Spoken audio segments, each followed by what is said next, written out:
शिक्षण के जो चर है उसे हम कुछ इस तरह से समझते हैं कि उनके क्या क्या कार्य है। ठीक है, फंक्शन ऑफ टीचिंग वेरिएबल मतलब वो कैसे काम करती है। ठीक है, सबसे पहले काम होता है डायग्नोस्टिक फंक्शन। ठीक है, यानी निदानात्मक कार्य। चर क्या करता है? निदानात्मक कार्य करता है, यानी डायग्नोस्टिक फंक्शन करता है। दूसरा क्या है?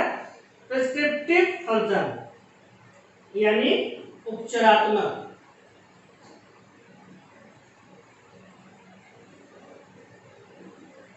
उपचारात्मक कार्य। ठीक है, तीसरा क्या है? इवैल्यूएशन फंक्शन, यानी मूल्यांकन। यानी मूल्यांकन। शिक्षण के चर का कार्य क्या है? निदानात्मक कार्य करना, उपचारात्मक कार्य करना और मूल्यांकन करना। इसको हम छोटे से एक ऐसे समझ सकते हैं, जब भी हम किसी डॉक्टर के पास जा रहे होते हैं, डॉक्टर के पास ट्रीटमेंट के लिए गए होते हैं, डॉक्टर पहले क्या करता है?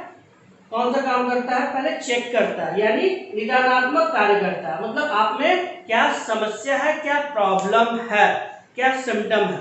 उसके बाद वो क्या करते हैं? आपको उपचार का काम करते हैं, यानी एक प्रिस्क्रिप्शन लिखते हैं। दूसरा वर्ग क्या होता है? प्रिस्क्रिप्शन लिखना, यानी उपचार का काम कि आपको क्या दवा देना है। उसके बाद क्या करते हैं? थर्ड में क्या करते हैं कि आपको ये दोनों क्रिया होने के बाद तीसरा क्रिया में क्या होता है, वो आपको बोलते हैं आप 10 दिनों के बाद ये दवा खाकर वापस मेरे पास आइए, दोबारा मैं चेक करूंगा। यानी क्या करूंगा? इवैल्यूएशन, यानी मूल्यांकन, कि आपका जो मैंने निदानात्मक जो डायग्नोस किया, वो डायग्नोस के आधार पर जो मैंने आपको दवा दिया, वो दवा काम किया या नहीं किया। अगर काम किया तो कितना हद तक किया, और नहीं किया तो क्यों नहीं किया, ये मूल्यांकन के समय पता किया जाता है। और उसके बाद अगर ठीक हो गया तो आपको बोल दिया जाता है आप पूरी तरह स्वस्थ है, अब आप जा सकते हैं। अगर स्वस्थ नहीं है तो फिर क्या करते हैं? डॉक्टर फिर से रिपीट करता है, क्या करना? डायग्नोस करता है, फिर से वो उपचार भी करता है, ट्रीटमेंट यानी प्रिस्क्रिप्शन लिखता है, और फिर क्या करता है? फिर एक बार आपको बुलाता है, आप दवा खाने के बाद फिर से आकर मिले और फिर से चेकअप करवाए। तो जस्ट ऐसे ही हम यहाँ पर एक छोटा सा चर का जो काम है वो समझाएंगे। ठीक है, लेकिन इस चर में जो मैंने आपको बताया पहले, मुख्यतः 3 चर, आश्रित, स्वतंत्र और हस्तक्षेप चर, ये तीनों का कार्य यहाँ पर होता है, यानी तीनों का समावेश यहाँ है, तभी ये चर आपको दिखेगा। ठीक है, निदानात्मक कार्य यानी डायग्नोस्टिक फंक्शन, मतलब सबसे पहले जब स्वतंत्र चर यानी शिक्षक किसके बीच जाता है? आश्रित चर के बीच जाता है, यानी जो डिपेंडेंट चर है, वेरिएबल है, उसके पास जब जाता है तो सबसे पहले उसे डायग्नोस करता है, यानी निदानात्मक कार्य करता है। यानी जब आप क्लासरूम में जाते हैं, बच्चे से मिलते हैं, तो आप डायरेक्ट पढ़ाई नहीं कर सकते, आप यानी आप टीचिंग नहीं स्टार्ट कर सकते। अगर आप करते हैं तो फिर आपको बहुत सारी समस्या झेलनी पड़ेगी, यानी अधिगम में आपका जो प्रॉब्लम है वो आएगा। इसीलिए सबसे पहले हमें क्या करना होता है? डायग्नोस्टिक फंक्शन में काम करना होता है, यानी सबसे पहले हम बच्चे की जो प्रॉब्लम्स है, जो समस्या है, उसको समझेंगे। क्लासरूम में जो बच्चे हैं उनकी समस्या को समझने का प्रयास करेंगे, क्या उनको क्या क्या समस्याएं क्लासरूम में है। दूसरा हम देखेंगे पूर्व ज्ञान, यानी उन्होंने इससे पहले क्या उनमें ज्ञान है, क्या पढ़ा है, यानी जिस विषय में मैं पढ़ाने जा रहा हूं उस विषय की उसे ज्ञान है या नहीं है, नहीं है या है तो कितना है। ठीक है, उस आधार पर हम पढ़ाई को शुरू करेंगे। तीसरा है भिन्नता। आप जब भी किसी से मिलते हैं, कहीं भी मिलते हैं, तो हर लोग में कुछ ना कुछ अलग आप जरूर देखते हैं। प्रत्येक व्यक्ति एक दूसरे से भिन्न होता है। वैसे ही जब आप क्लासरूम में जाते हैं तो वहां भी प्रत्येक बच्चा एक दूसरे से काफी भिन्न होता है, यानी कोई काफी सुगमता से अधिगम करता है, किसी को अधिगमता में काफी प्रॉब्लम, समस्याएं खड़ी होती है, और बहुत सारे ऐसे बच्चे होते हैं जिनको अधिगम की प्रक्रिया में मन भी नहीं लगता है। तो ऐसे बच्चे को आपको सबसे पहले पहचानना है, इनकी भिन्नताओं को पहचानना है, इनको रुचि को पहचानना है, और इनके पहचान के बाद ही हम दूसरे स्टेप पे जाते हैं, यानी निदानात्मक यानी डायग्नोस्टिक फंक्शन में हम उनकी समस्या को समझते हैं, उनके पूर्व में जो उन्होंने अध्ययन किया है यानी जो पूर्व ज्ञान है उनको देखते हैं कि उन्होंने कहाँ तक पढ़ाई की है या कहाँ तक उनका नॉलेज है। उसके बाद उनकी भिन्नताओं को समझते हैं, क्लासरूम में जो बच्चे की अलग अलग भिन्नताएं हैं।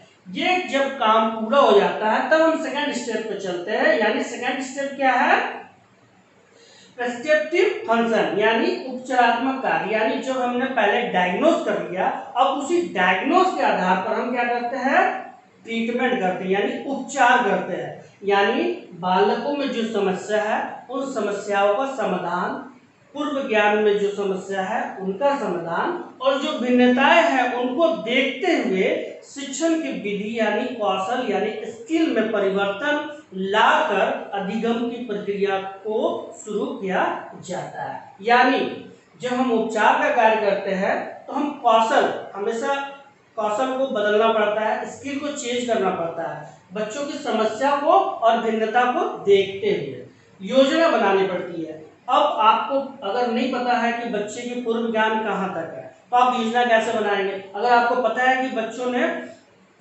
इस टॉपिक पे इतना ज्ञान अर्जित कर रखा है तो आप उसके बाद की योजना को बनाएंगे, और अगर आपको पता ही नहीं आप योजना बाद की बना ले तो पीछे का ज्ञान छूट जाएगा। यानी आपको पूर्व ज्ञान जो आपने डायग्नोस किया था उसी के आधार पर आपको योजना बनाना है। विधि, आपको ऐसी विधि से पढ़ाना है जो सरल, सुगम और आसानी से अधिगम की प्रक्रिया को पूर्ण कर सके। यानी जो समस्या खड़ी हो रही है उन समस्या को देखते हुए विधि का सिलेक्शन करना है, यानी टीचिंग मेथड का चुनाव आपको करना है बच्चों की समस्या और भिन्नता को देखते हुए। निदान के अनुसार उपचार, यानी जो हमने डायग्नोस किया था उसी डायग्नोस के आधार पर ही हम प्रिस्क्रिप्टिव फंक्शन को करेंगे। यानी जो यहाँ हमने जो डायग्नोस किया, जो समस्या को हमने यहाँ पर देखा, उसी समस्या को सॉल्व करते हुए हम जो सेकेंड स्टेप है जो उपचारात्मक कार्य है वहाँ काम करेंगे। लेकिन यहाँ भी तीनों चर शामिल होंगे,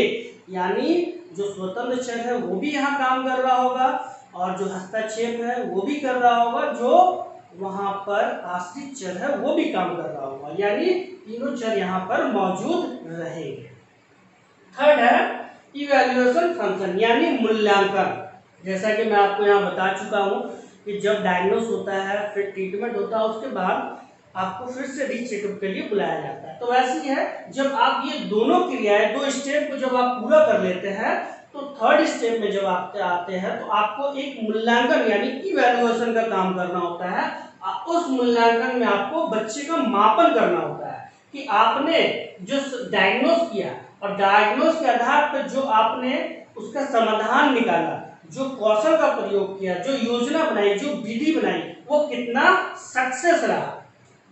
अगर आपका 100% सक्सेस है तो आपका चर का जो कार्य है वो पूरा हो गया। अगर उसमें कोई भी कमी आती है यानी आप उससे पिछड़ जाते हैं तो आपका जो मूल्यांकन है वो आपको बताएगा कि आपका डायग्नोस और उपचार का काम सही नहीं हुआ। तब आपको क्या करना है, फिर से योजना बनानी है, फिर से कौशल का प्रयोग करना है और फिर आकर दोबारा डायग्नोस करना है कि आपने आपका उद्देश्य को, आपकी जो योजना है, पाठ योजना को कितना प्राप्त किया, और उद्देश्य अगर प्राप्त नहीं हुआ तो आपकी क्या समस्या रही, उस समस्या को यहाँ पर ढूंढ कर निकालना है। और उस समस्या को ढूंढ कर निकालने के बाद आपको एक नई योजना तैयार करनी है और नई योजना तैयार कर आपका जो मूल ऑब्जेक्ट या उद्देश्य है उसे फिर से प्राप्त करने की क्रिया शुरू करनी है। यानी हम इवैल्यूएशन में मापन करेंगे कि बच्चे को जो हमने उद्देश्य लेकर चला था वो कितना पूरा किया, और उस मापन को हम किस विधि से कर सकते हैं, परीक्षा की विधि। या तो वो रिटर्न परीक्षा हो सकती है, ओरल हो सकती है, आप किसी भी मेथड से वो परीक्षा ले सकते हैं अकॉर्डिंग टू सिचुएशन और समय को देखते हुए। और उस ये दोनों फंक्शन से गुजरने के बाद बालक में क्या बालक के व्यवहार में क्या परिवर्तन आया है इसका मूल्यांकन करना होता है। अगर बालक के व्यवहार में परिवर्तन नहीं आया तो अधिगम की प्रक्रिया में कहीं ना कहीं कमी रह गई है, और उस अधिगम की प्रक्रिया की कमी को दूर करने के लिए हम फिर शुरू से डायग्नोस करेंगे और प्रिस्क्रिप्टिव फंक्शन में जाएंगे और फिर इवैल्यूएशन करेंगे। मतलब ये फिर से रिपीट होगा ताकि जो कमी रह गई है उसे फिर से समस्या का समाधान करके जो शिक्षा या अधिगम की प्रक्रिया है उसे पूरा प्रभाव में लाया जा सके। चलिए आप अच्छे से आई होप समझ गए होंगे। चलिए आज का क्लास इतना ही। Thank you.